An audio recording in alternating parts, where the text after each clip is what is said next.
1858년, 그러니까 뭐 한참 됐죠. 1858년에 보스턴에 있는 어느 한 작은 교회에서 주일학교 교사가 열심히 아이들을 가르칩니다. 그런데 그 반 아이들 중에 집안이 무척 가난해서 학교도 가지 못하고 구두방에 가서 일을 해야 되는 한 소년이 있었습니다. 이 소년은 선생님의 가르침에 아주 귀를 기울이죠. 근데 그 아이가 자라나서 19세기 말 미국과 유럽을 뒤흔드는 그런 세계적인 영적 지도자가 됩니다. 그 사람 바로 D.L. 무디라고 하는 목사님이었습니다. 주일학교 교사가 준 영향이 그 아이의 심령을 바꾸어 세계를 움직이게 하는 열매를 맺게 한 것입니다. 그런데 그 D.L. 무디가 회심한 지 21년이 지난 어느 날 영국 런던의 한 집회에서 말씀을 전합니다. 그런데 그때 그 말씀을 받고 주님께 돌아온 사람이 있었는데 프레드릭 메이어라고 하는 사람이 돌아옵니다. 그래서 이 사람이 하나님의 소명을 받고 또 목회자가 되어서 복음을 전하는 자가 됩니다. 근데 이 메이어의 설교를 듣고 체프먼이라고 하는 사람이 또 감동을 받습니다. 그리고 그는 사역자가 됩니다. 그리고 YMCA에서 일을 했던 이 체프먼이라고 하는 사람은 메이저리그에서 뛰고 있던 한 야구 선수에게 복음을 전하게 됩니다. 그래서 야구 선수가 그 감동을 받고 그는 복음 사역자로 다시 뛰어들게 됩니다. 그래서 보스턴에서 150만 명에게 복음을 전하는 그런 복음 전하는 자가 되었습니다. 그 사람의 이름은 빌리 선데이라고 하는 사람입니다.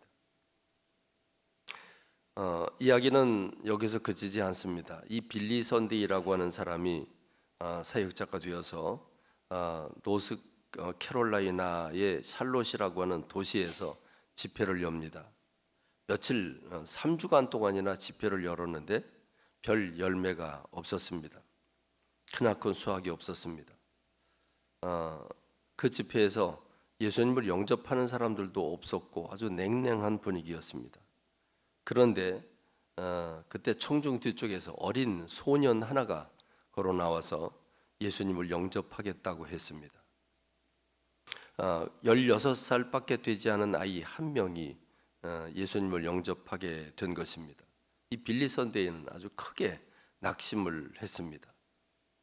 그런데 놀랍게도 그 16살 소년이라는 그 아이는 커서 전 세계 2억이라고 하는 어마어마한 사람들에게 복음을 전한 빌리 그레함이라고 하는 목사님이 됩니다. 여러분 물리 현상 중에 나비 효과라고 하는 물리 현상이 있습니다. 지구 정반대편에서 나비 한 마리가 그 날갯짓을 할 때 그 날갯짓에서 나오는 그 바람이 또 다른 것에 영향을 주어서 그게 지구 정반대편에 도달할 때에는 큰 태풍을 몰고 올 수 있는 그런 영향력을 가진다고 하는 겁니다. 나비 한 마리가 결코 태풍을 몰아올 수 없지만 그 나비 한 마리가 날갯짓한 그 날갯짓이 다른 것에 영향을 줘서 꼬리에 꼬리를 물고 점점 더 큰 영향을 줘서 토네이도 같은 엄청난 태풍을 몰고 오거나 방향을 바꾸게 할 수도 있다라고 하는 실험 결과가 인정되었습니다. 어느 아주 작은 교회 주일학교 교사가 아이들을 열심히 가르쳤는데 그 열심히 가르친 그 결과 구두가게에 다니는 어린이 하나가 예수님을 영접하게 되고 그 D.L. 무디가 또 복음을 전해서 다른 사람에게 그래서 빌리 그레엄이라고 하는 사람에게까지 복음이 전달되고 그는 2억이라고 하는 어마어마한 전 세계 사람들에게 복음을 전하는 복음 전하는 자가 되었던 것입니다. 정말 나비 효과라고 하는 게 분명히 있다라고 하는 것을 영적인 세계에서도 보여주고 있습니다. 오늘 우리는 사회적인 동물입니다. 사람은 사람을 만납니다. 인격을 가진 사람이 인격을 만날 때에는 거기에는 생각과 감정과 의지가 움직이게 돼 있습니다. 그래서 반응을 합니다. 그래서 친밀감을 가지게 되고 그 친밀감을 가지고 더욱더 교제를 나누게 될 때 사랑으로 변하고 사랑은 두 사람 사이를 행복한 관계로 만들어 줍니다. 우리 인생들에게 있어서 사람을 만나고 관계를 하는 것, 말을 하고 행동을 하고 선물을 주고받고 하는 이런 행동들은 어마어마한 영향을 가져다 준다는 것입니다. 나비 한 마리가 날갯짓을 해도 그게 영향을 주고 있다고 한다면 우리 한 사람 한 사람이 사람들을 만나고 관계를 하면서 그곳에서 일어나는 수많은 일들을 통해 어마어마한 결과가 달라질 수 있다는 사실을 말씀하고 있습니다. 노사연이라고 하는 가수는 대학 그 가요제에서 입상을 한 뒤에 무명의 가수로 있다가 한 10여 년 지난 뒤에 만남이라고 하는 노래로 히트를 치게 되고 그는 국민 가수가 되게 됩니다. 그는 그 노래 하나로 대한민국 전체를 뒤흔드는 그런 일들이 일어났습니다. 그래서 우리 젊었을 때 모임에 나가면 이 모임이든 저 모임이든 노래를 부를 때면 이 노사연의 만남이라고 하는 노래를 아주 여러 사람들이 많이 불렀던 것을 기억하게 됩니다. 여러분, 이 만남이라고 하는 노래가 왜 그렇게 히트를 쳤을까라고 하는 겁니다. 이 가사를 보면 참 재미있습니다. 우리의 만남은 우연이 아니야. 그것은 우리의 바램이었어. 잊기에는 너무한 나의 운명이고 잊기에는 바랄 수 없지만 영원을 태우리. 돌아보지 마라. 후회하지 마라. 이 바보 같은 눈물 보이지 마라. 사랑해 사랑해 사랑해 하면서 너를 사랑한다고 하는 이 연인들이 서로 만나게 된 것이 결코 우연이 아니고 필연적인 만남이라고 하는 것을 얘기해주고 서로 위로해주고 용기를 주는 이 노래가 대한민국을 휩쓸었습니다. 우리의 모든 만남에는 우리가 상상할 수 없는 큰 영향이 있기 때문입니다. 그렇습니다. 이 만남과 관계라고 하는 것은 역사를 만들어내기에 충분합니다. 한 사람의 삶을 이끌 뿐만 아니라 그 한 사람을 통해서 나라가 그리고 세계가 영향을 받게 되는 것입니다. 그러니까 우리의 만남이라고 하는 것, 우리의 관계라고 하는 것이 이만큼 소중하고 이만큼 영향력이 크다고 하는 사실을 우리는 역사적으로 여러 사람들의 예를 들면 충분히 이해할 수가 있습니다. 이런 모든 것들이 이 만남과 관계가 가능한 것은 하나님께서 인간을 영적 존재로 창조해 주셨기 때문입니다. 하나님의 형상으로 창조해 주셔서 영적 존재가 되었고 우리 인격적인 존재가 되었습니다. 그래서 생각하고 느끼고 결단하면서 서로 조화를 이루면서 사람과 사람이 만나고 관계를 이루고 거기서 주님이 주신 행복을 맛볼 수 있는 존재로 살게 된 것입니다. 성경에서는 하나님과의 깊은 관계를 통해서 큰 족적을 남긴 사람들을 우리가 찾아볼 수 있습니다. 여러분 잘 아시는 대로 에녹이라고 하는 사람은 300년간 하나님과 함께 동행하다가 그는 하나님이 부르셔서 죽음을 맛보지 않고 하나님 나라로 올라간 사람이 되었습니다. 하나님과 함께 동행한다고 하는 것은 길을 같이 간다고 하는 것이고 길을 같이 가고 같이 산다고 하는 것은 뜻이 맞아야 되고 생각이 맞아야 되고 그리고 취미와 기호까지도 맞아야 되는데 이게 서로 다르면 갈등을 일으킬 수밖에 없고 헤어질 수밖에 없습니다. 그런 점에서 에녹이라고 하는 사람이 하나님과 함께 동행했다라고 하는 건 참 놀라운 일이 아닐 수가 없습니다. 더 놀라운 것은 하나님은 아브라함이라고 하는 사람을 나의 벗 아브라함아 이렇게 부르고 계십니다. 이사야서 41장 8절에서 이사야라고 하는 선지자는 나의 종 너 이스라엘아 내가 택한 야곱아 나의 벗 아브라함의 자손아 이렇게 얘기하고 있습니다. 그렇습니다. 하나님은 아브라함을 벗이라고 생각을 했습니다. 그래서 하나님은 소돔과 고모라를 심판하시기 위해서 이 땅에 내려오셨는데 그때 하나님께서 아브라함에게 이렇게 말씀을 하십니다.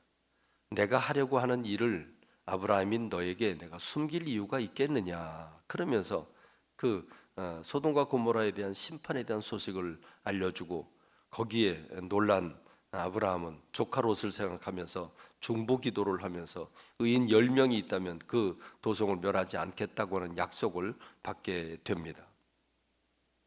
내가 하려고 하는 일을 너에게 숨기겠느냐라고 말할 정도로 하나님은 아브라함을 벗이라고 생각하고 계셨습니다. 창조주와 이 피조물인 인간이 벗의 관계를 이룰 수 있다고 하는 건 상상할 수 없는 놀라운 일이 아닐 수가 없습니다. 모세라고 하는 사람은 친구처럼 그냥 하나님과 서로 대면하게 되는 그런 사람이었죠. 모세가 무엇을 요청하든지 하나님은 무조건 다 들어주셨습니다. 민족을 진멸하려고까지 계획을 세우셨다가도 모세가 울며불며 기도하자 하나님은 당신의 계획을 취소하고 그리고 모세의 기도를 들어주시는 것을 볼 수가 있습니다. 출애굽기 33장 9절의 말씀을 보면 모세가 회막에 들어갈 때에 구름 기둥이 내려 회막문에 서며 여호와께서 모세와 말씀하시니 모든 백성이 회막문에 구름 기둥이 서 있는 것을 보고 다 일어나 각기 장막문에 서서 예배하며 사람이 자기의 친구와 이야기함 같이 여호와께서는 모세와 대면하여 말씀하셨다라고 출애굽기는 보고하고 있습니다. 그렇습니다. 사람이 하나님과 더불어 교제를 나눌 수 있고 이 교제를 통해서 그 사람의 운명이 바뀌어지게 되고 하나님 주신 영광을 받고 행복을 맛볼 수 있다고 하는 것은 기가 막힌 하나님의 은혜가 아닐 수가 없습니다.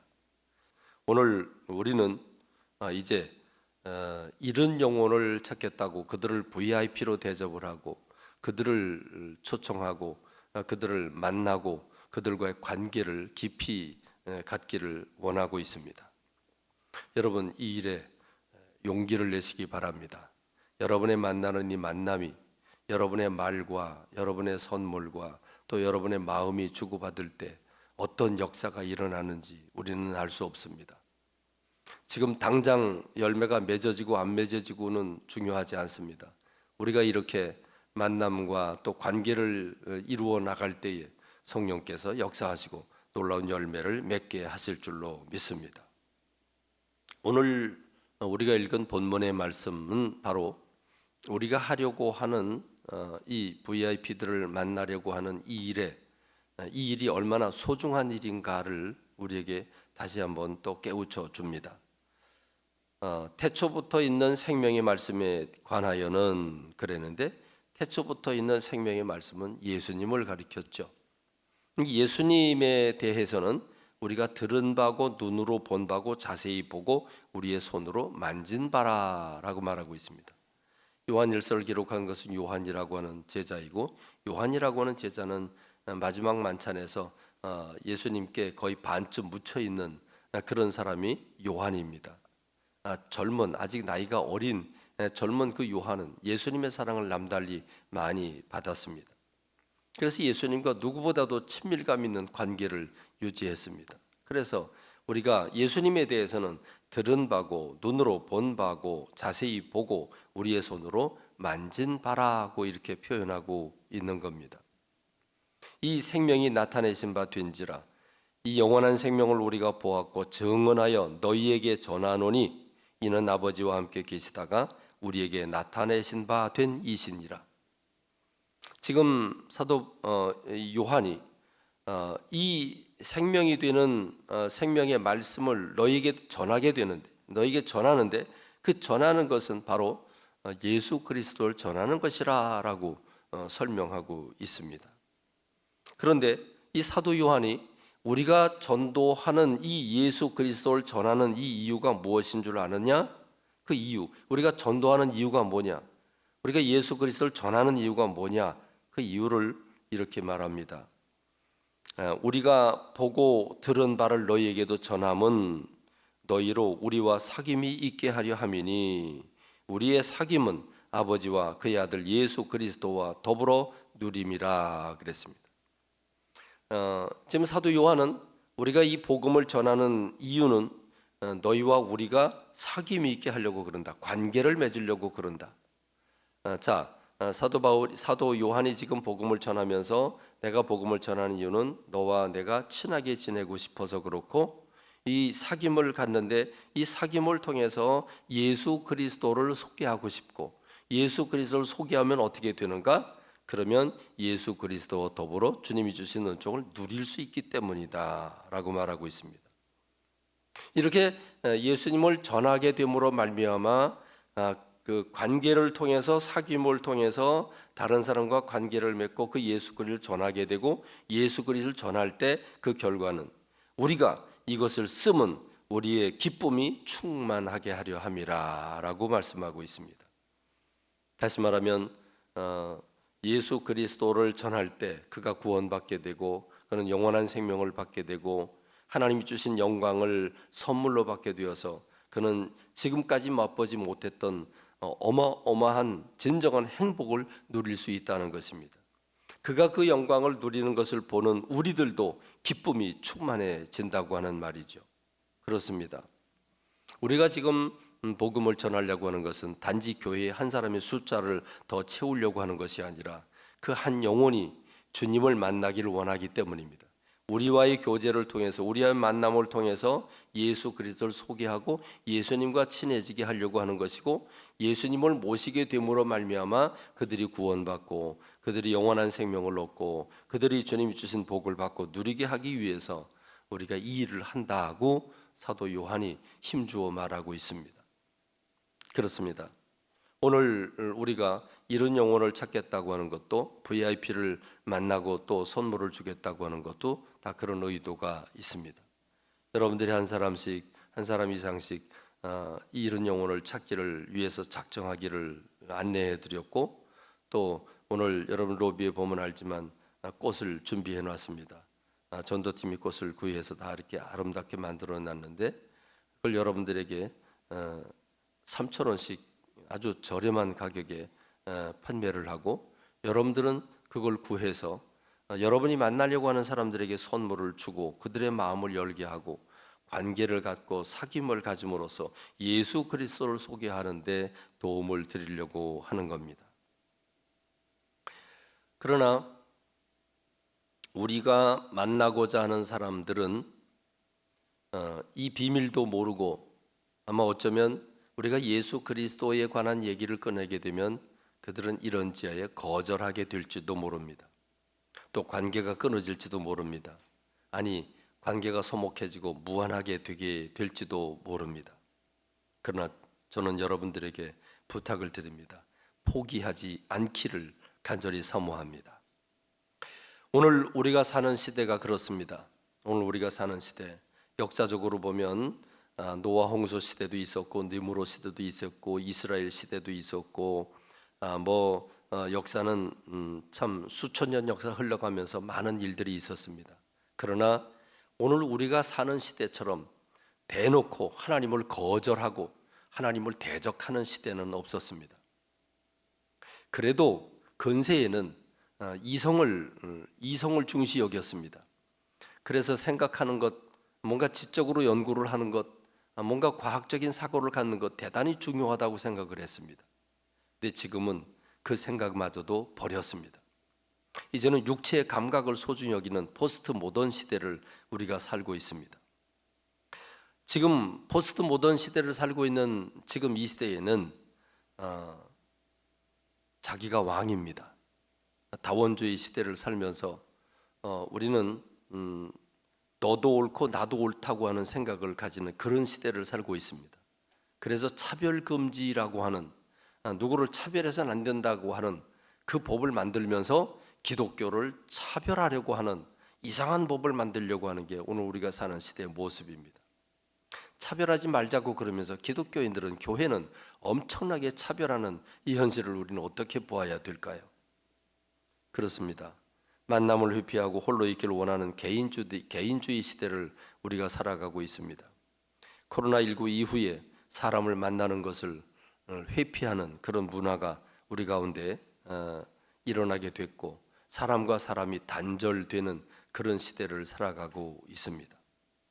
그리고 온라인으로 만나서 어마어마하게 많은 정보들을 또 희한한 방법으로 아주 편협한 방법으로 사람들을 만나려고 하는 온라인 문화가 확산되고 있습니다. 이제는 결혼도 기피하고 자녀도 출산하지 않으면서 1인 가구가 급증하고 오직 남은 삶을 쾌락으로 살겠다고 하는 쾌락 위주의 삶을 살아가고 있는 것이 오늘 우리가 사는 시대의 모습입니다. 그러다 보니 이 시대는 아주 극한 이기주의 시대를 살고 있습니다. 예수 그리스도 앞에 무릎을 꿇는다고 하는 것은 상상을 초월하는 일이죠. 교회라고 하는 것을 바라보는 순간 문을 닫아버리는 시대가 오늘 우리가 사는 시대가 됐습니다. 사도 바울은 이런 시대를 미리 앞당겨 보면서 우리에게 용기를 주고 있습니다. 너는 이것을 알라. 말세에 고통하는 때가 이르러 사람들이 자기를 사랑하며 돈을 사랑하며 자랑하며 교만하며 비방하며 부모를 거역하며 감사하지 아니하며 거룩하지 아니하며 무정하며 원통함을 풀지 아니하며 모함하며 절제하지 못하며 사나우며 선한 것을 좋아하지 아니하며 배신하며 조급하며 자만하며 쾌락 사랑하기를 하나님 사랑하는 것보다 더하며 경건의 모양은 있으나 경건의 능력은 부인하니 이 같은 자들에게서 네가 돌아서라. 사도 바울은 이런 시대가 올 것을 미리 앞당겨 예언적인 말씀을 우리에게 남겨주었습니다. 그러므로 오늘 우리 믿는 사람들은 이런 세상의 사고, 세상의 흐름에 대해서 항거할 수 있는 그런 담대함이 우리들 속에 있어야 되는 줄로 믿습니다. 세상이 교회를 몰아가면 몰아갈수록, 이상한 집단으로 몰아가면 몰아갈수록 우리는 더 담대해져야 되고 세상이 점점 더 그렇게 될 거라고 하는 사실을 알고 우리는 대처해 나가야 됩니다. 거기에 우리는 마음을 좁히고 이 시대는 전도하는 시대가 아니라고, 지금 전도가 안 되는 때라고 그러면서 우리의 두 손을 들어 항복하는 그런 것은 부끄러운 일이 될 것입니다. 그렇습니다. 서론에 말씀드린 대로 나비 효과라고 하는 게 있다고 했습니다. 지구 정반대편에서 나비 한 마리가 날갯짓을 한다고 해서 뭐 역사가 달라지겠습니까? 라고 하는 게 오늘 우리의 생각인데 물리학자들은 그렇지 않다는 것입니다. 그래서 지구 정반대편에서 토네이도 같은 그런 태풍이 몰려올 수 있다고 하는 사실을 말씀하고 있습니다. 나의 말 한마디가 어떤 영향을 줄지를 생각하는 우리가 되기를 바랍니다. 내가 주는 선물이 그 사람의 마음을 어떻게 바꿔줄지를 기대하는 우리가 되기를 원합니다. 나의 만남과 나의 수고가 성령님께서 기뻐하시고 성령님께서 역사하심으로 말미암아 어떤 열매를 맺게 될지 우리는 알 수 없지만 상상하면서 만남을 추진해 나가는 우리가 되기를 간절히 소망합니다. 여러분, 용기를 내어서 정말 우리가 사는 시대가 힘든 시대이지만 여러분 용기를 내서 우리가 담대하게 영혼을 구원하겠다고 하는 그 열망으로 포기하지 아니하고 만나는 여러분들이 되길 간절히 소망합니다. 분명한 것은 내가 만나고자 하는 사람들이 이런 주제를 원하지 않겠지만 그럼에도 불구하고 우리가 그들에게 복음을 전하지 아니하면 그 스스로는 절대로 하나님 앞에 스스로 돌아올 수 없다고 하는 사실을 기억하고 오늘 우리가 결정적인 은혜의 통로가 될 수 있다고 하는 사실을 기억하는 저와 여러분이 되기를 간절히 소망합니다. 기도하겠습니다.